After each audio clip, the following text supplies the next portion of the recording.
Cordial saludo, bienvenidos a esta nueva edición del canal de El Colegio de Abogados en Derecho Disciplinario. Yo soy Andrés Flores Heredia y hoy los voy a estar acompañando con el tema de la sanción de inhabilidad en el proceso penal, el proceso disciplinario y la vulneración al principio de non bis in idem, tema que fue materia de mi trabajo de grado de maestría en Derecho Disciplinario y mi última publicación. Inicio la presentación con esta frase que me llama mucho la atención, que es sacada de la sentencia 234 de 1991 del Tribunal Constitucional Español, que reza que la existencia de una relación especial de sujeción no puede ser excusa para vulnerar derechos fundamentales.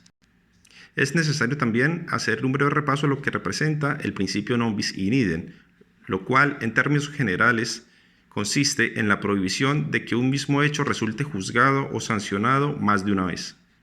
La primera vez de que se tiene conocimiento de este concepto fue en Grecia, en la obra Epítome Clásico, volumen 1, donde Demóstenes, en su alegato contra Leptines, en el año 355 a.C., luego de la guerra de los aliados, recitara la frase de «La justicia prohíbe que el mismo hombre sea castigado 2 veces por la misma razón».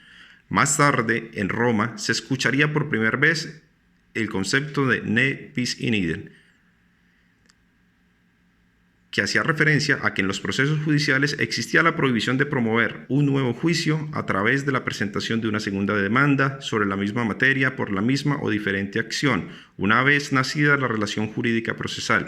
Se entendía nacida la relación jurídica en el momento en el que el despacho aceptaba la demanda. En la Edad Media, la jurisdicción religiosa y la lex regia, con distinto procedimiento y castigo, llevaron a prohibir esta segunda condena si aquella actuaba primero. La doctrina alemana lo configuraba como un principio estrechamente ligado a la cosa juzgada y rezaba de que la justicia solo podía ocuparse una vez de la misma cosa. Luego de la Revolución Francesa fue que se introdujo por primera vez al derecho positivo el concepto de non bis in idem, y esto fue en el Código de Merlín de 1795. El Código de Merlín de 1975 fue el primer código penal que se redactó en Francia. Posteriormente, en los Estados Unidos de América, en la quinta enmienda de la Constitución, quedó consignado en los derechos de los ciudadanos.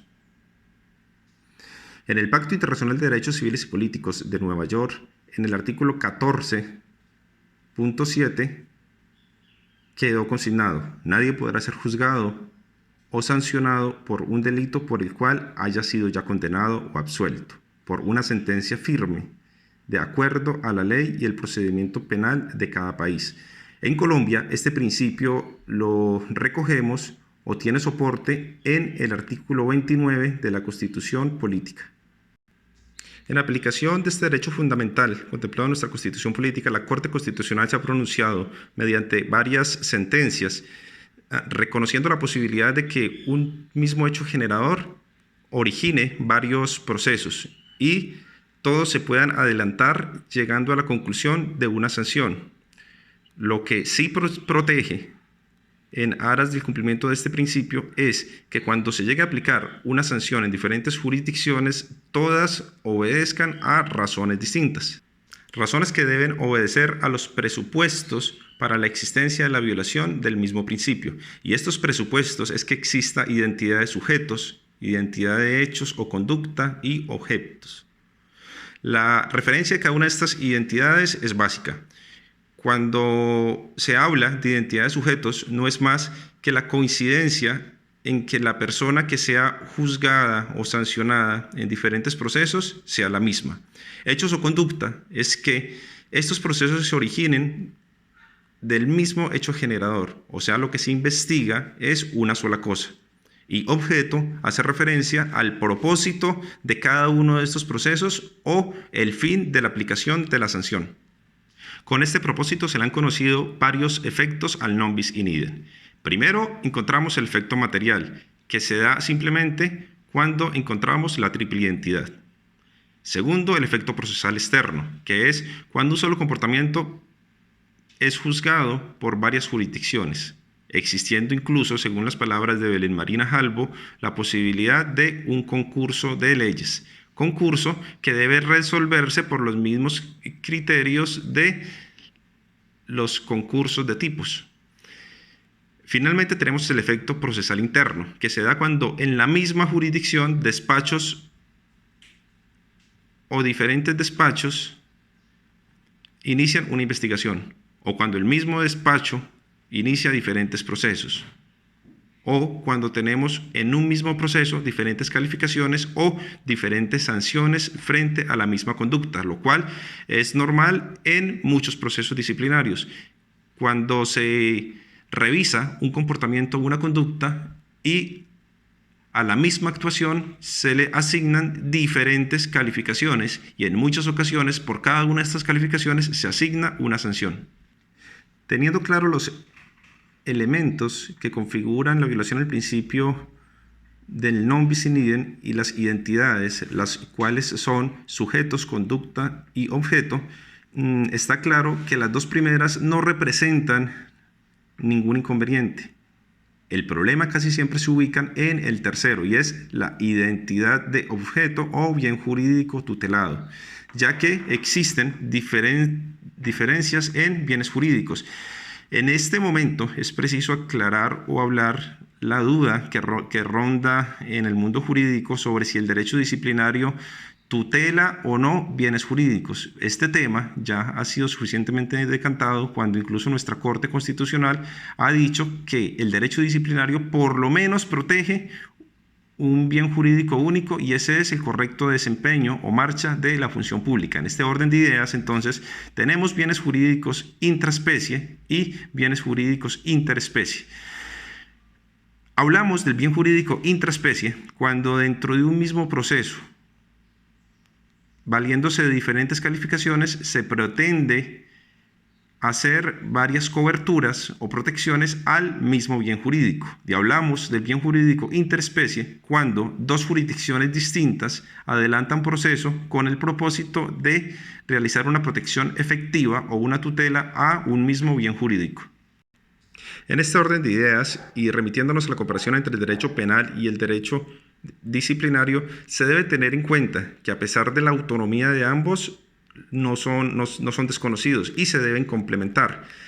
Máxime cuando el derecho disciplinario está considerado como una herramienta de prima ratio y el derecho penal como la última ratio. Esto confirmado en la sentencia C-818 del 2005. Eso quiere decir que al momento de entrar a proteger un bien jurídico o subsanar una situación, no sería necesario la utilización de las dos, ya que siendo el derecho disciplinario de prima ratio, sería la herramienta de la cual la administración debería echar mano para solucionar una situación y acudir únicamente al derecho penal cuando no exista otra posibilidad. La doctrina sobre la materia ha reconocido que la aplicación de los principios y reglas en el derecho sancionatorio, tomando como fundamento la homogeneización o unidad punitiva exigible en tratándose del ejercicio del ius puniendi. Eso quiere decir que estas dos áreas deben trabajar de forma armónica y no contraponiéndose.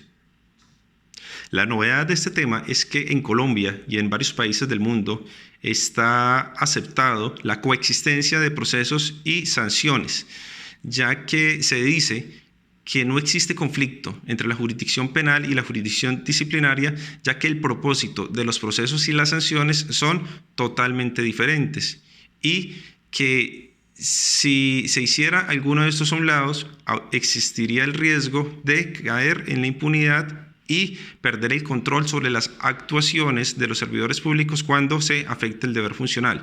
Y entonces, teniendo en cuenta que la sanción penal tiene como propósito la protección de la sociedad y el derecho disciplinario, el correcto desempeño de la función pública, muchos afirman que no existe vulneración alguna cuando se adelantan ambos procesos y se aplican sanciones en ambos trámites.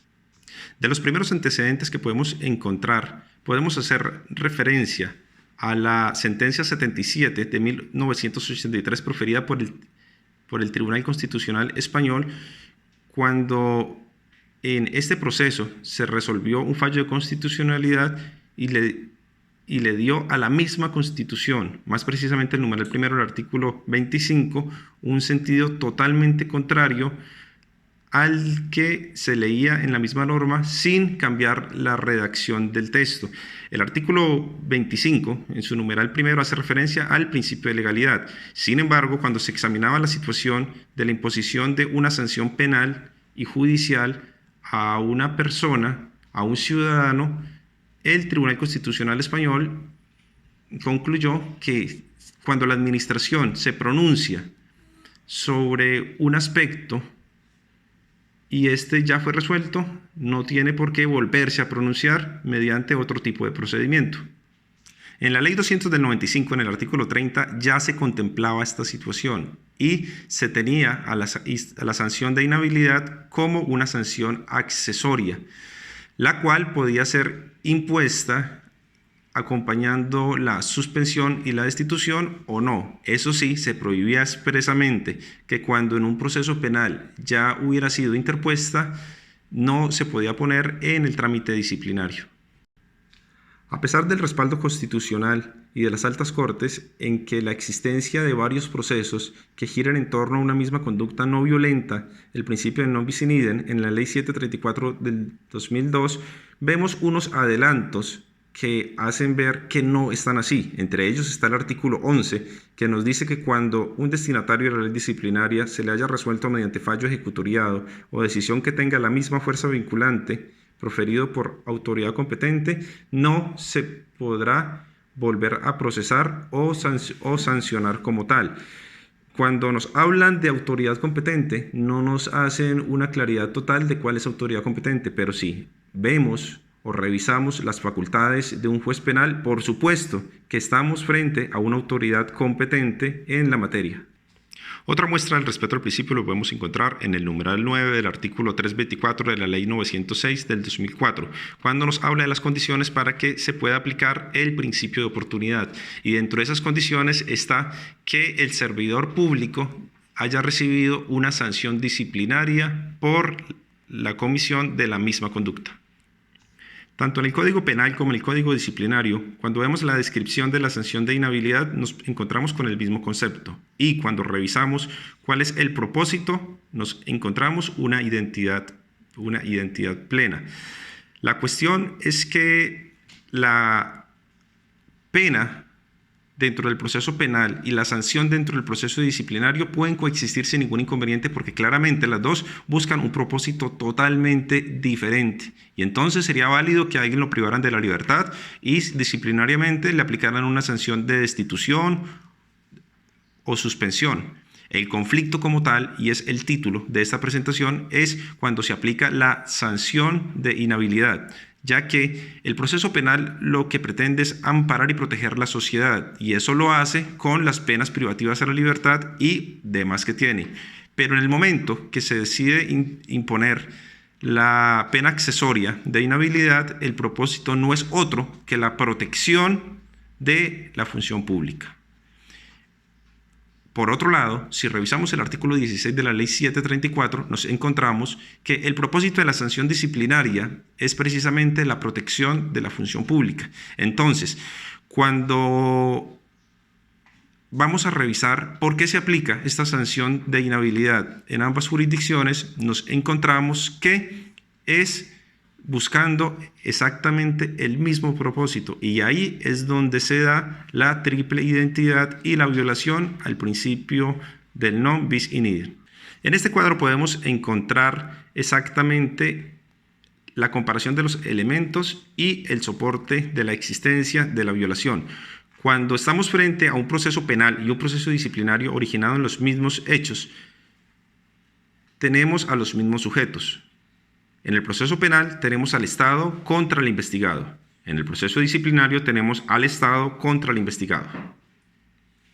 Objeto. En el proceso penal se protege el correcto desempeño de la función pública con la inhabilidad. En el proceso disciplinario el propósito es exactamente el mismo. La causa del proceso penal: infringir los artículos del Código Penal. La causa en el proceso disciplinario: infringir los artículos del Código Penal y a la vez del Código Disciplinario. El bien jurídico que se protege en ambas especies, la función pública. En conclusión, y sin desconocer la autonomía de todas estas especies del derecho sancionatorio, se puede decir que cuando se aplica la sanción de inhabilidad en un proceso penal, se pierde la posibilidad de aplicarla dentro del proceso disciplinario, ya que si bien estas dos son áreas totalmente distintos y pretenden proteger bienes jurídicos distintos, concurre una identidad similar cuando en el proceso penal se ha aplicado la sanción de inhabilidad, ya que el único propósito de esta sanción es la protección de la función pública, porque la sanción de inhabilidad o la pena de inhabilidad es una pena accesoria y se supone que ya fue acompañada de otra medida efectiva para la protección de la sociedad y otros bienes jurídicos. Y el único propósito que le queda a la jurisdicción penal cuando acude a esta es la protección de la función pública como tal, y guardaría plena identidad con los propósitos del proceso disciplinario. Eso sí, y como conclusión, es necesario hacer la salvedad de que no todo proceso, cuando se realiza sobre la misma conducta, es violatoria al principio, pues es válido que la jurisdicción penal tome una decisión teniendo en cuenta su ámbito de protección y la jurisdicción disciplinaria se pronuncie. El inconveniente se da cuando en ambas se aplica la sanción de inhabilidad. Es necesario tener en cuenta que el proceso penal la tiene como accesoria, o sea que no es necesario. En el proceso disciplinario, en el tránsito que hubo entre la ley 200 a la ley 734, pasó de ser accesoria a ser unificada. Eso quiere decir que con la ley 200, si había una sanción previa en un proceso penal, el instructor disciplinario tenía la posibilidad de imponer únicamente la suspensión y la destitución.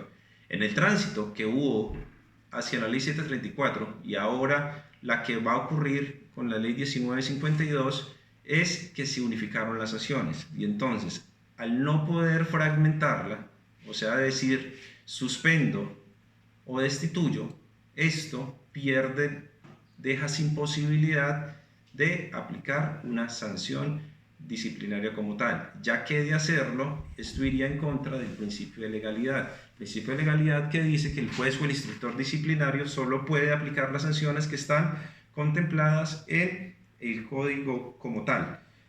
¿Qué alternativas tendría los abogados y los instructores disciplinarios cuando se presenten esta situación o la puedan observar? Pues en nuestra legislación, la Constitución Política nos ofrece una herramienta muy útil, como es la excepción de inconstitucionalidad contemplada o basada en el artículo 4 de la Constitución Política, y que es que cuando se observa esta situación se pueda inaplicar la norma para el caso concreto, y esto no quiere decir que la norma vaya a desaparecer como tal, sino que en ese caso, por darse una violación a la Constitución Política, al debido proceso y al principio de non bis in idem, se inaplique como tal. Bueno, con esto termino mi participación, invitándolos para que estén muy pendientes del canal del Colegio de Abogados en Derecho Disciplinario, donde vamos a seguir tratando muchos temas que son de su interés. Entonces les habló Andrés Flores Heredia y hasta la próxima.